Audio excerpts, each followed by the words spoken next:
Assalamualaikum warahmatullahi wabarakatuh. Alhamdulillah wa syukurillah sampura sunun.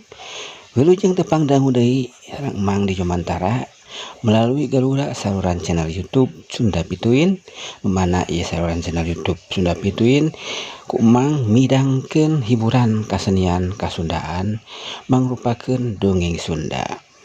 Dongeng Sunda nu mana kiwari nuju di pika gandrung atau nabi di pika suka ku pamirsa sadayana anu pika suka ieu dongeng Sunda. Hatur nuhun kanggo perhatosanana, atensina kanggo selalu hadir di ieu channel. Pamirsa sadayana mangga ena urang pajeng deui dongeng Sunda anu judulna Kasarung Kasayang Maung atanapi Mang Itok. Ieu dongeng karyana Kileksa. Ieu dongeng juru dongengan ku Mang Jaya. Pamirsa sadayana boh bilih nu hoyong langsung silaturahmi ka channel Mang Daya Mang Jaya hoyong ngadangukeun dongeng Mang Jaya langsung mangga ku Mang parantos disayogikeun di link deskripsi aya di dinya kantun diklik we engke dicanak langsung ka channelna Mang Jaya official. Pamirsa sadayana anu satuhus sahatia manco di ieu Garuda ngabandungan dongeng Sunda anu dipedar ku Mang di ieu channel. Mangga atuh parus teu nyang kolong kana waktos urang pedar wae lajengan dongeng Sunda Mang Itok anu dinten kamari tos dipedar kiwari urang guar deui kumaha tah lajenganana. Sok geula kapararayun geura mararanco deui dina HP-na sewang-sewangan. Prung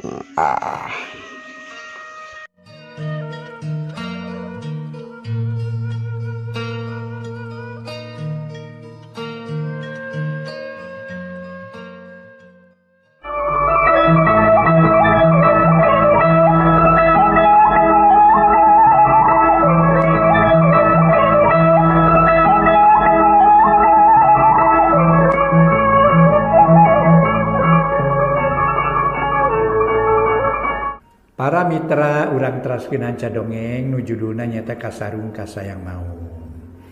Mang Jaya sapara kanca bade teraskeun ca dongeng ieu mudah-mudahan tiasa nyugemakeun etang-etang hiburan pangbeberah mana. Mangga atuh dongeng nu judulna Kasarung Kasayang Maung karangan Kileksa dina bagian ke-17 urang lajengkeun deui wilujeng ngadangukeun.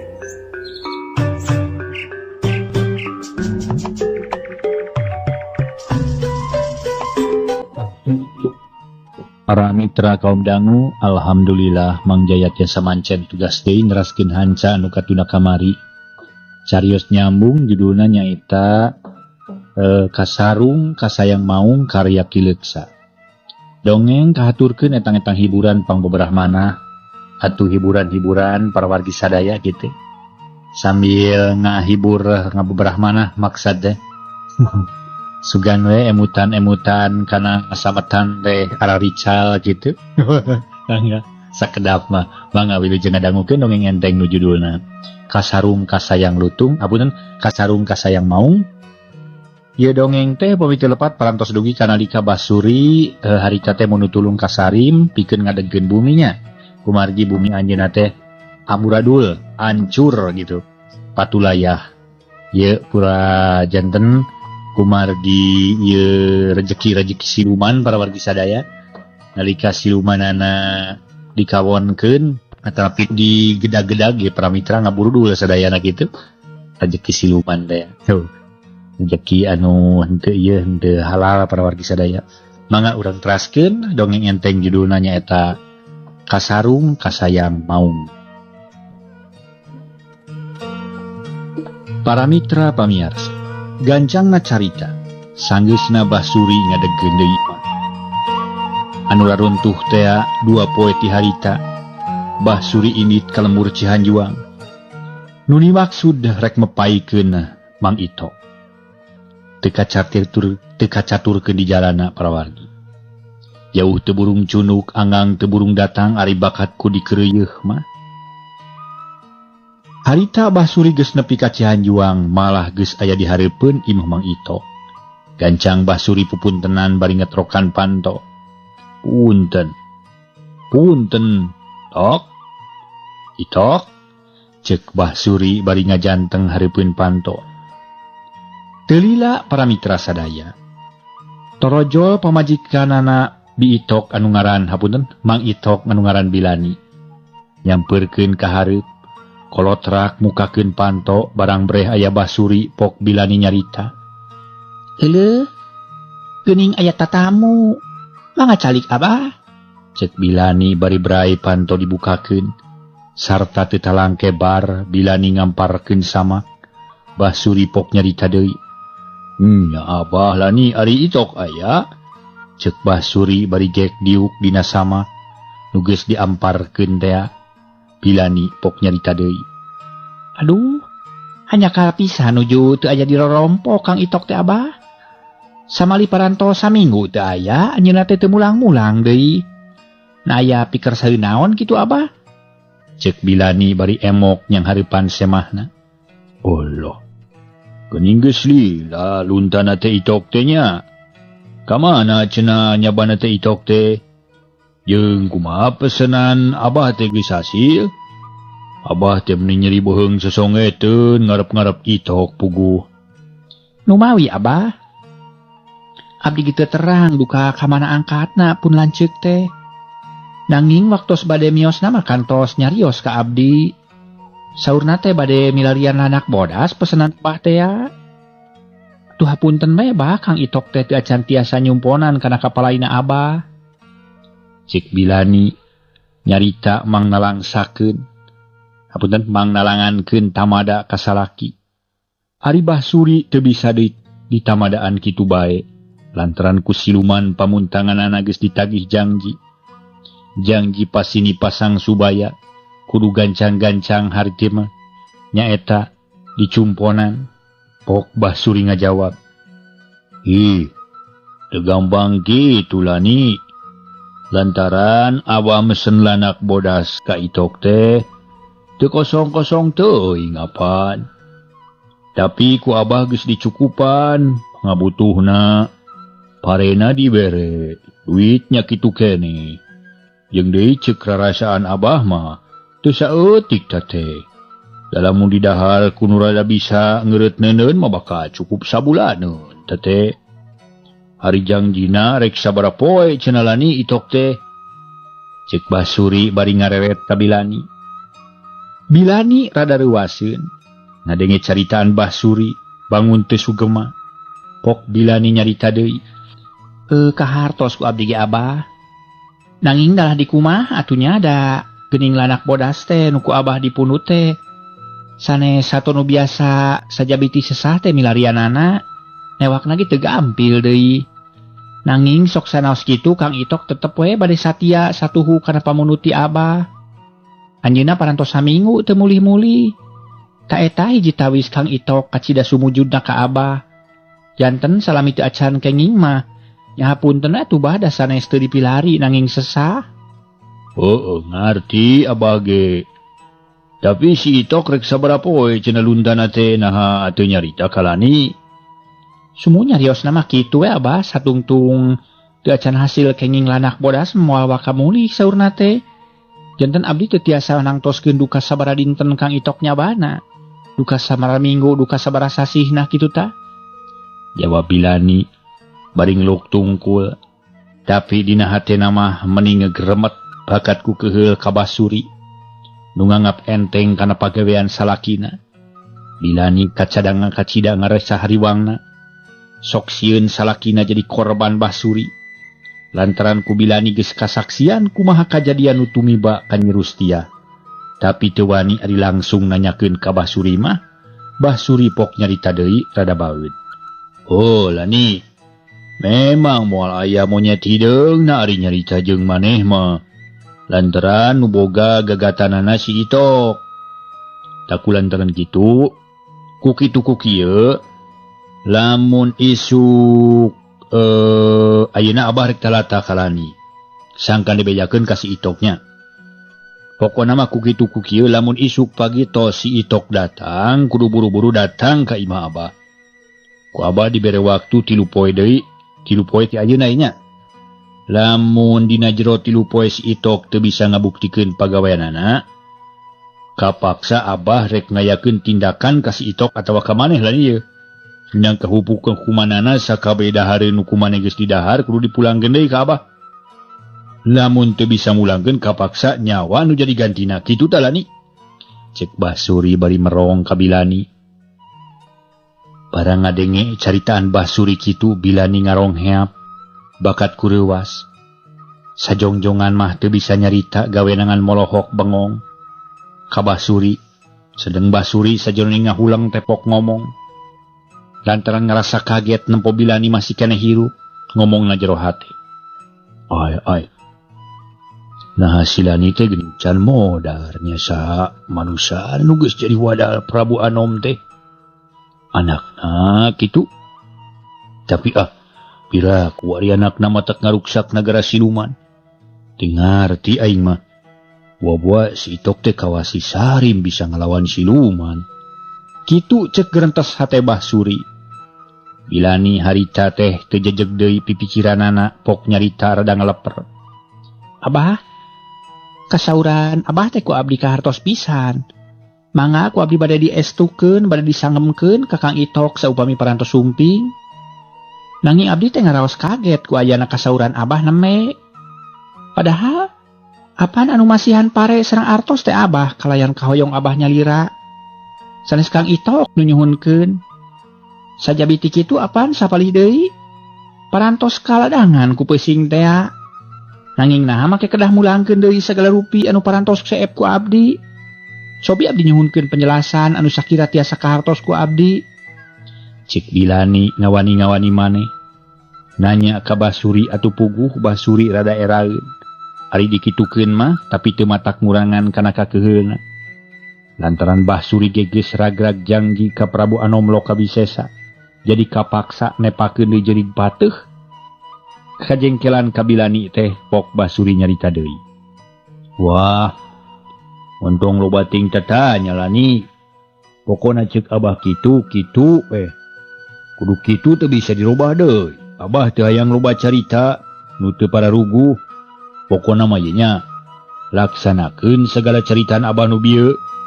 Cek Basuri bari gejelik ini teu pamitan acan. Atuh puguh we Bilani menikat sidak pisan reuwaseunana.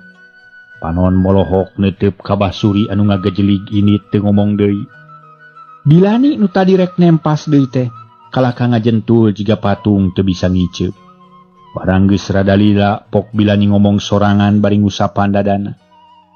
Ari munyung lalampahan tebet hayang meunang sorangan. Teu sangka geuning Basuri teh adatna meyuni jurinya.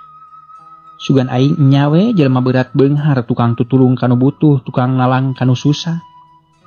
Ari sing horeng teh nulung mentung.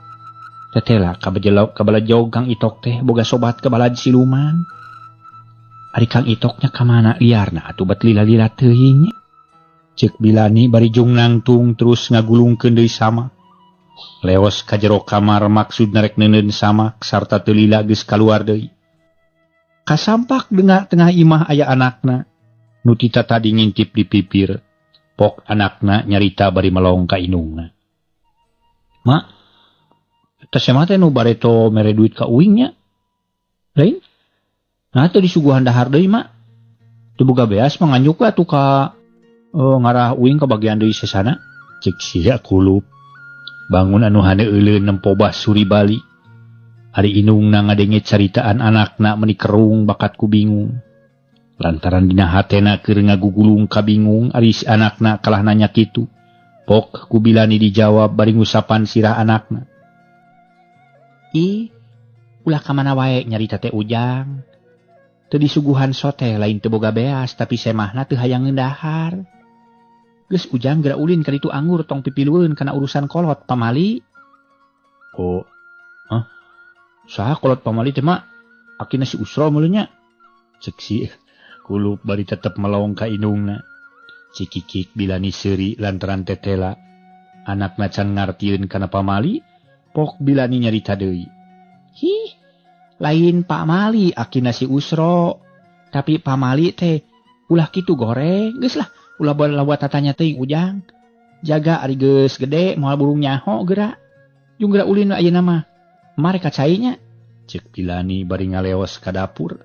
Rek meresan piring nu kalotor bawaeun kacai. Hari anakna nuturkeun pandeuri bari pok ngomong lalaunan.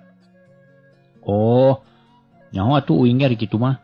Jadi pamali teh hartina ulah kitu. Tapi memeh ulin uing enta duit heula atuh mah. Cek anakna bari namprakeun dampaleungeun ka indungna. Atuh Bilani pok ngajawab bari eureun heula meresan piringna.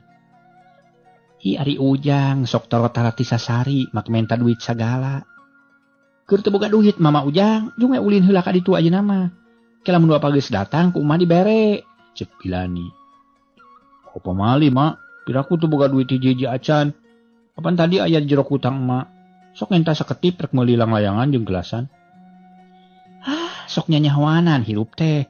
Make jeung los-los kana jero hutang segala rupa. Nyaho ti mana maneh teh ha? Da mama taraneun duit dina jero hutang. Cek Bilani neuteup ka anakna. Oh, pamali mah da wingi nyaho. Naon ari maneh pamali jeung pamali deui atuh? Hiih. Nya. Mageuning teu puguh. Tadi cek mah pamali teh ulah kitu pihartieunana. Nah ayeuna nahan je nanya deui ka uing piraku teu ngarti. Cek si kulup bari malik neuteup ka indungna. Heueuh lah geus tong ngomong wae lah da moal dibere duitna oge. Eueuh ayeuna mah cigra ulin mare kacai. Cek Bilani bari leos init ningalkeun anakna nu colohok bengong. Sanggeus indungna geus jauh pok manehna ngomong sorangan. Ih, pikiraneun boga indung teh. Malaksana hayang kasorang boga layangan alus teh atuh ah. Baean ha. Ke lamun bapa geus datang rek minta duit ka bapa sing loba. Minta duit sabulaneun ak teh meuli layangan sing loba. Layangan terus diapungkeun make gelasan diadukeun jeung batur. Jeung misi ucrit lah. Nyaho resep lah. Cek anakna bari jut turun ti imah. Terus lumpat nyampeurkeun deui babaturanana nu keur ngarome anak beuri. Barudak laleutik meniriap ngarudag-gudag anak beurit nu geus leuleus balas di tajongan. Apunten di tarajongan. Ari di buruan tempat arulin barudak aya cai dina baskom. Jigana mah haja keur dipoe sangkan rada haneut pikeun ngamandian orok. Ari barudak teu nyarahueun disangkana eta cai moal dipake. Kap anak beurit teh ditewak ku curug jeung jempolna ku si kulup. Kiriwil dibawa ka deukeut cai dina baskom.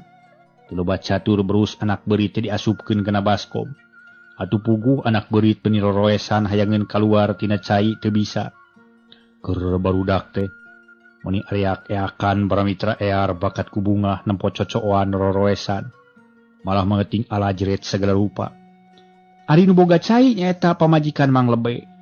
Pada ngadengi barudak surak meni rame torojolo kaluar nyampurkeun nu keur surak. Barang breh tete lapisan keur ngarariung baskom bari ting alajret.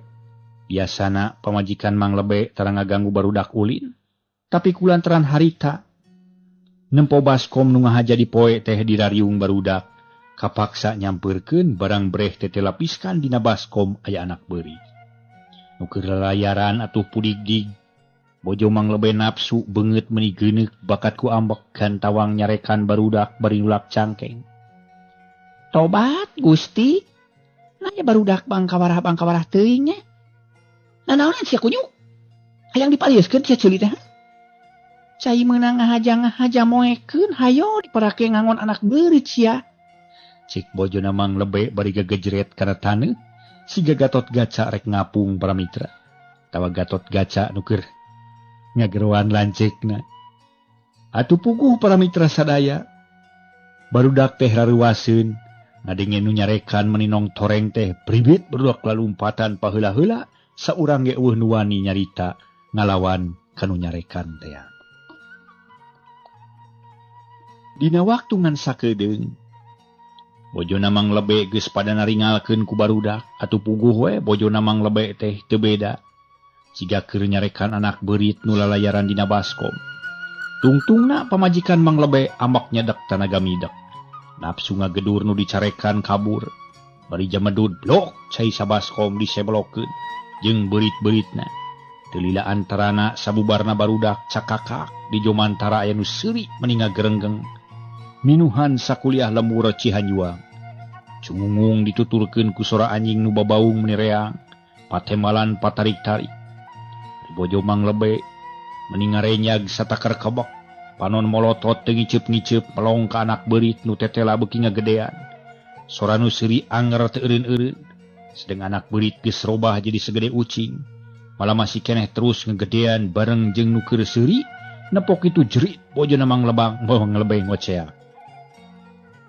Tulung! Juring! Cenah bari dereg-deg lumpat muru ka imahna. Kajeleng luncat ngalengkahan golodog. Peningan sajorelat ari dibarengan ku sieun mah. Rug banto ditutupkeun tarik naker. Sarta terus ditulakan ti jero. Ari tatangana nu kabeneran aya di lemur karageteun ngadengi nu ngajerit teh. Buru-dua nyalampurkeun ka imah manglebe. Tapi can ge tepi ka imahna sarerea meninga gerebeg lantaran reuwas para mitra. Jeung sieun buriak lalumpatan menis silih tubruk jeung huting jareri. Mau! Mau woy! Mau! Mau! Para mitra reang patemalan, patarik-tarik harita teh jalma teh sari sieuneun kumau sim sieuneun kumau. Lantaran tete lapisan anak beurit nu tadi geus robah jadi maung hideung, anu kacida pisan gedena. Atuh puguh dina waktu nungan sakilat pisan. Jalma-jalma urang Cihanjuang teh geus ngaringkeb maneh di imahna sewang-sewangan. Ari anak beurit anu geus jadi maung les, nu seuri teu kadenge deui, tapi leungit sora nu seuri keur aya sora maung menireang ti unggal madab.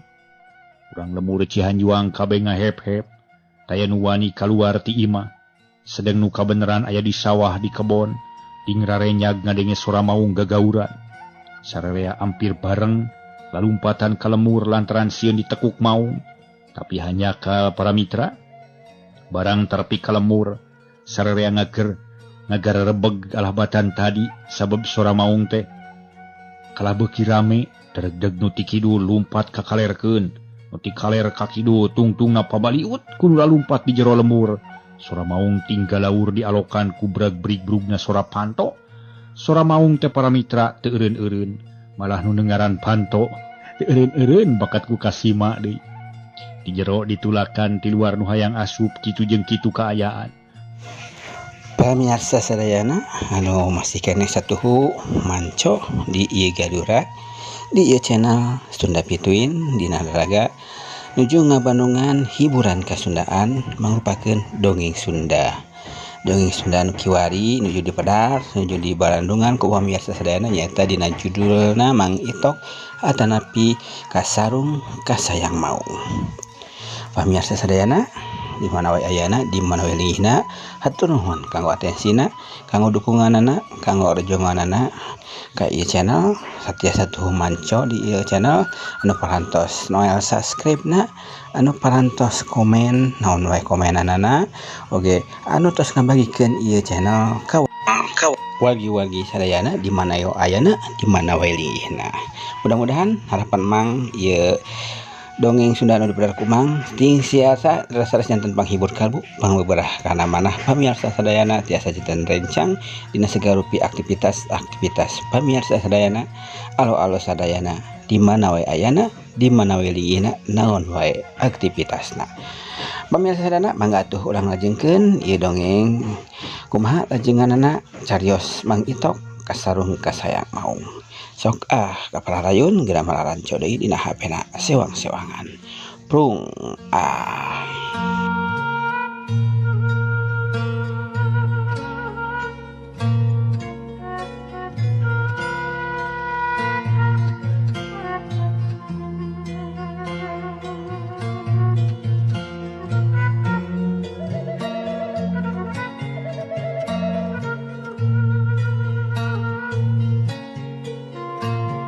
Barudak nu tadi ngarome anak beurit saurang geus teu aya anu nguramprang di luar. Malah si kuluk nu geus nyusup kana kewek inungna. Sedang bilani meninga gibrig bakat ku sieun. Lantaran upama eta maung nyampeurkeun tangtu bakal bisaeun asup ka imahna lantaran pantona teu pageu. Bari ngadeg-deg panon molotot kana panto. sok sieunnya Raja Leuweung teh nganjang ka imahna. Si Kulup ngahep-hep teu waniun disada, malah jigana ngarenghap oge ditahan bakat ku capek. Balas ngadeg-deg, nu kadengena roktokna huntu di aradu jiga nu keur kabulusan. Bilani sanajan sieun gepok maksakeun nyarita. Hitung-hitung ngabeberah ka sieun, ari diajak nyarita teh si Kulup keur kasima. Ujang, tadi ku emak kadenge aya nu nyarekan ka Ujang jeung babaturan Ujang saha nu nyarekan teh? Anak beurit mah cek si Kulup ponok. Anak beurit? Piraku Ujang anak beurit nyarekan? Nyarekan saha bae tadi teh Ujang? Cek Bilani bari ngusapan anakna. Anak beurit mah, jawab si Kulup angger kawas tadi. Be, teteh lagi soak Ujang teh. Pedah naon atuh Ujang? Anak beurit mah, cek si Kulup beuki tarik ngajawabna. Uteung teu ingin anak beuritnya, make jeung wani-wani ngaheureuyan ka Ujang. Keun supa urang bejakeun ka Bapak. Cek Bilani para mitra sadaya bari ngusapan deui si Kulup. Nu angger nyusup kana kelekna. Ari sora maung nu tinggal laur beuki lila beuki jauh, malah tungtungna les teu kadenge deui. Bareng jeung leungitna sora maung panto imah Bilani aya nu ngetrokan. Kebeug para mitra. Bilani ngarenyag bakat ku reuwas. Lantaran ingetanana masih keneh kana maung. Ari ti luar pok anu ngageroan teh nyaeta gageroan ka Bilani. Punten. Lani, aya maneh ngadengin ngageroan sorana. Ngaranna pok Bilani nanya kanu di luar. Sanu ngageroan ka kuring teh? Cek Bilani rada ngadeg-deg lantaran masih keneh sieun. Nu di luar tayalian Iwati Mang Itok geus datang ka lemur Cihanjuang. Pok Mang Itok ngajawab. Oh nu di luar teh Raden Itok. Buru-buru buka panto lantaran Raden Itok hayang nginum yeuh. Sajabat ti kitu Raden Itok geus lapareun hayang ngendahar. Buru buka panto Lani. Cek Mang Itok bari nyengir seuri sorangan. Bilani atoheun ngadenge salakina datang. Lat poho kana kasieun kojengkang ngadeuketan kana panto. Sarta teu talangke. Berai panto dibuka ana breh teh lapisan. Mang Itok geus siap-siap rek ungah pok Bilani ngomong ngabagiakeun. Euleuh geuning Kang Itok. Syukur Kang buru-buru datang. Boro kuring teh meni geus nyeri beheung sosongeteun, liuk deui nempoan ka jalan. Ari nu didagoan teu emol-emol. Oh. Ama kitu datang-datang. Apaan ayeuna datang? Kana si Kulup? Cek Mang Itok bari tengah-tengok ka tengah imah. Nabreh si Kulup keur nyempo di pojok bari murungkut. Barang nempo bapana datang, gero si Kulup ngabagiakeun ka bapana. Bapak datang? Menang naon, Pak? Na oleh-oleh ke uing. Aku datangnya balengoh. Teu inget ke uing, Pak. Ari Bapak teu papanggih jeung maung, Pak. Tas di mana wae Bapak teh atuh? Cek si Kulup meni merakpak nanyana ka bapana. Cakakak Mang Itok siri bunga. Tete lah anak bapak mah capetang. Eta nanya meni ngalegeudeut kitu. Oh hiji-hiji atuh Ujang nanya teh jawab hiji nanya deui jawab hiji nanya deui. Ieu mah can dijawab hiji-hiji acan meni ngaleut kitu pertanyaan teh. Halus Ujang. Halus. Anak bapak kudu kitu ngarah loba kanyaho ari loba tatanya mah. Geus tong loba tatanya lah ayeuna namanya. Lantaran bapak ge capek keneh ongkoh. Kilamun geus reureuh urang ngadongeng bari ngopi. Sok diuk Jang, tong ka nanya ka bapak. Ke urang ngadongeng bari ngopinya. Cek Mang Itok bari gek diuk dina palupuh bari nyarane kana tihang. Bilani hidang geus nyadiakeun cai ente. Jep sajongjongan mah taya nu nyarita. Mang Itok ngabaheuhai we. Bari ngageberan dadana kudu dukui. Si Kulup colohok nempo kalakuan bapana. Malah Bilani sarua colohok bengong nempo ka Mang Itok. Lantaran sakujur awak Mang Itok rancucut jiga tas digebrus. Tapi Bilani jeung si Kulup can warani nanya. Lantaran Mang Itok jiga nu kacida capena. Sanggeus rada lila pok Bilani nanya ka Mang Itok. Kang Itok, geus teu capek ayeuna mah? Henteu lah nina, ya naon kitu jiga nu kaget. Nya Kang Itok kaget kuring teh.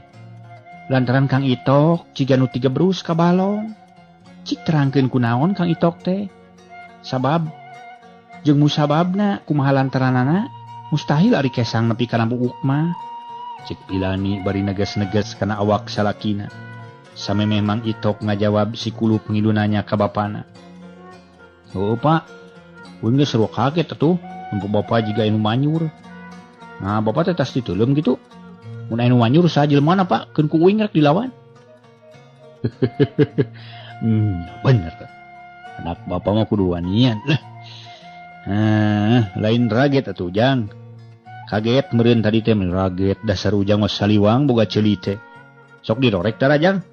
Lamun tara minta dikodekan ka emak tah, lantaran emak ujang sok pinter kuda kodek teh. Sok ieu kana ceuli teh. Budak teh sok dipapantan teu bener nya. Sepuguh Kang Itok nu pinter mah. Ari nanya ka batur sok hayang buru-buru di temalan. Ari mana ditanya sok karaleser rek nemalan teh. Cek Bilani mimiti ngajak perang. Si Kulup bingungeun dikitukeun teh. Pok si Kulup nyarita deui. Sok atuh mak, jeung Bapak pahareng-hareng. Cek Bapak tadi pinter kodek cenah emak. Ayeuna emak nu pinter kodek cek Bapak. Jadi mun kitu mah tuh nya, ayeuna Bapak cek emak pinter kodek. Jadi pakodek-kodek meureun nya. Bapak jeung emak teh palalinter kodeknya. Sok buru-buru Madongeng Pak, uing hayang nyaho kana lalakon Bapak. Jeung deui ari Bapak papanggih jeung maung teh cing. Cek si Kulup bari ngagelehe kana pingping Mang Itok. Lantaran ngarasa sono ka Bapak geus lila teu papanggih. Para mitra sadaya, sonona anak kanu jadi bapak. Buktina si Kulup sono kanu jadi bapana Mang Itok bari ngagolehe dina pingping teh menta ngadongengkeun kumaha pangalaman jeung dalampahanana. Samalah mah lain anakna bungkul pamajikanna ge nya kitu keneh. Menta didongengkeun kumaha kajadian-kajadian anu tumerap kana sa pangalaman Mang Itok teh. Saterusna atuh Bilani nyarita. Kang Itok, sok buru-buru dongengkeun lalakon salila nyaba teh. Jeung sabenerna teh kunaon atuh pangna meuni rancucut kitu? Heula atuh darengekeun kuduaannya. Tadi teh pangangguran hayang nyoba ilmu anyar. Kami teh hayang datang ka imah ulah aya nu nyahoeun. Maksud rek asup we ka jero imah teh kudu ngalaan heula panto ngarah demit.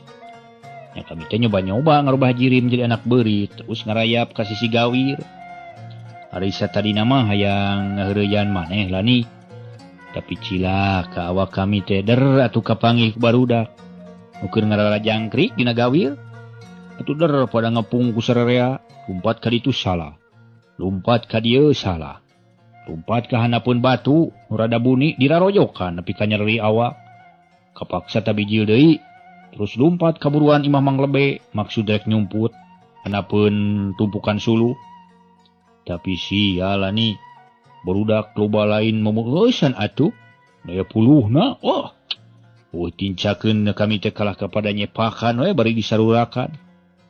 Aduh, eta malani hate meuni geus teu pararugu rarasaan. Sok sieun naringang ku batu we rada gede katurug-turug keur bingung kitu teh. Kurunyung teh si Kulup nyampeurkeun ngilu ngepung. Uki geumpeur we kami teh. Lantaran tetela si Kulup wanian, awak kami ditewak terus digubruskeun kana baskom nu pinuh ku cai. Atuh meuli buri abun ceuli kami teh bakat ku eungap. Mangkaning teh bisa ngojay kami teh da. Saumur-umur ge teu ngojay dina cai kajabati di darat mah. Untung we kami teh masih kene ditang tayungan kudu maha kawasa. Di lebe kalayan kasatria geus hasil ngabudak-barik barudak nepi ka rabang lalumpatan. Kamana mendi ting kamana lumpatna. Sarta teu lila antarana kami dibahekeun jeung cai-caina. Dina baskom teh salamet teh geus kitu mah. Kitu teh anu mata keran cucu teh kami.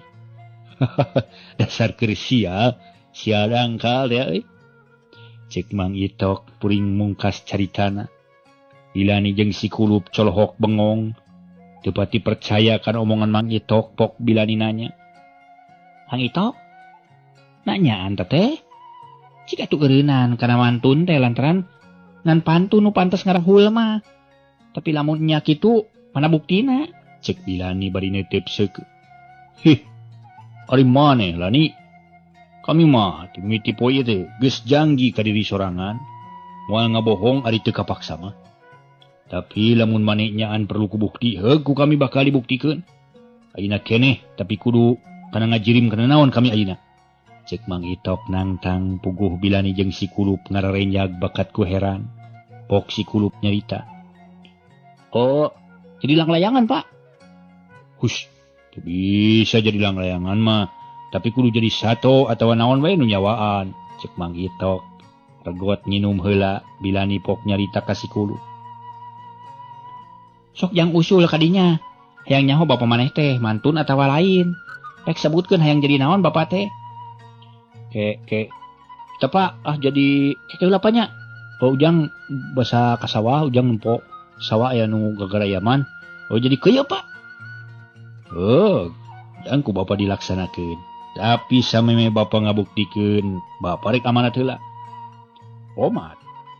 Ieu kajadian teh ulah dicaritakeun ka batur. Sabab saknyana bapa lain rek pamer tapi ngan sakadar rek ngabuktikeun. Nyumponan kahayang nu jadi anak.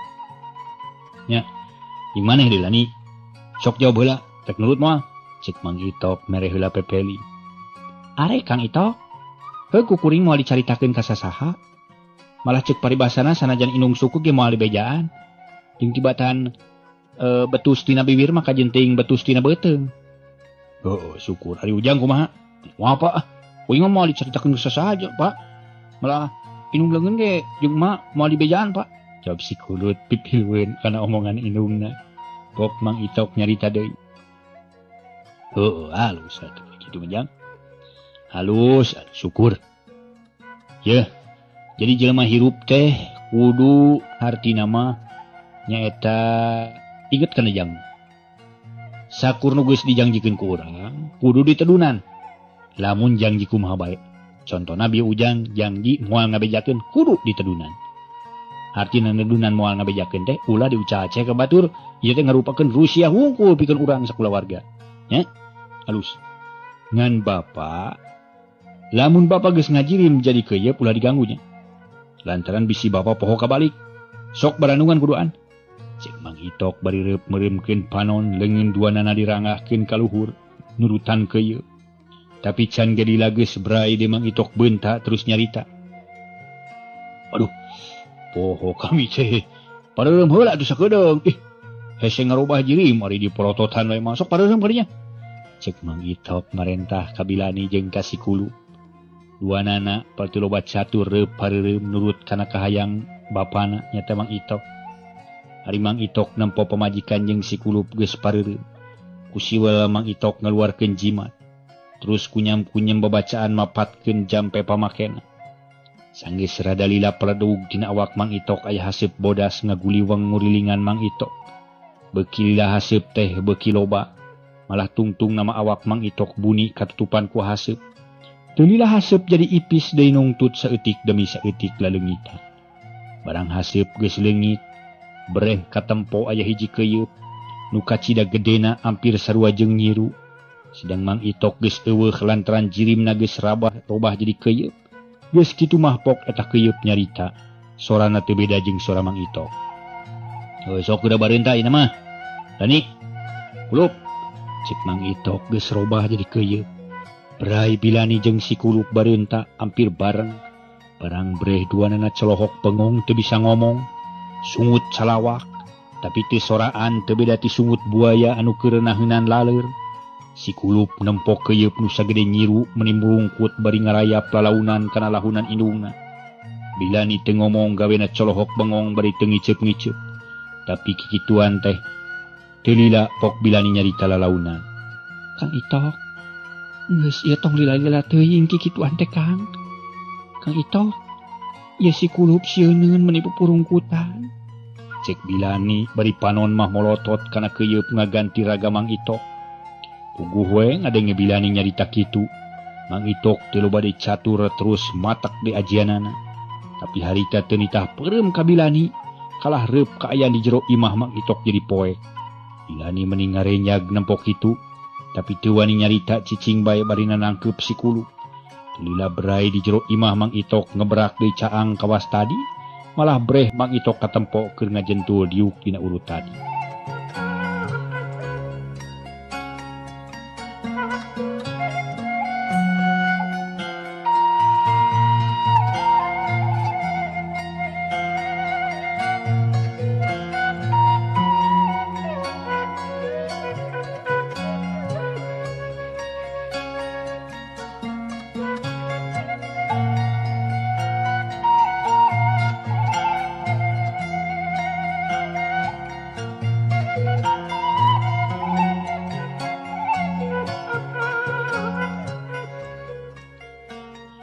kulup nempo bapana geus balik deui kawas tadi pok nyarita.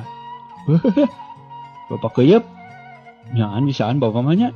Cek si kulup bari keprok sorangan cakakak Mang Itok seserian.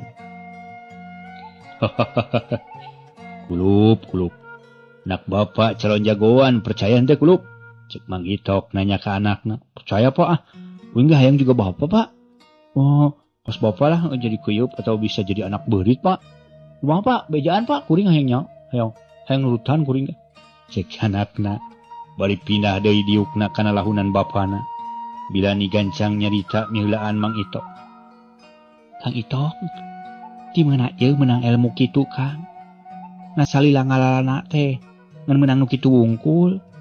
Kumari usaha neangan kipayah teh mawa hasil tawa henteu. Cek Pilani mimiti nanyakeun hasil usaha Mang Itok. Pok ku Mang Itok dijawab. Ani, pertanyaan maneh teh meni loba, teu beda jeung pertanyaan anak. Tapi teu nanaon. Ku kami bakal dijawab kabeh. Kami teh unggal poe ngasruk-ngasruk ka unggal lemur, mapai-mapai ka unggal desa. Nu disejak rek teangan usaha. Ngan hanya kalani. Kaditu suwung kadieu eueuh. Unggal pabrik disungsi, unggal perusahaan didatangan, tapi tetep we hasilna kosong molongpong. Kami ngahaja datang ka hiji desa, nu keur ngarolah sawah.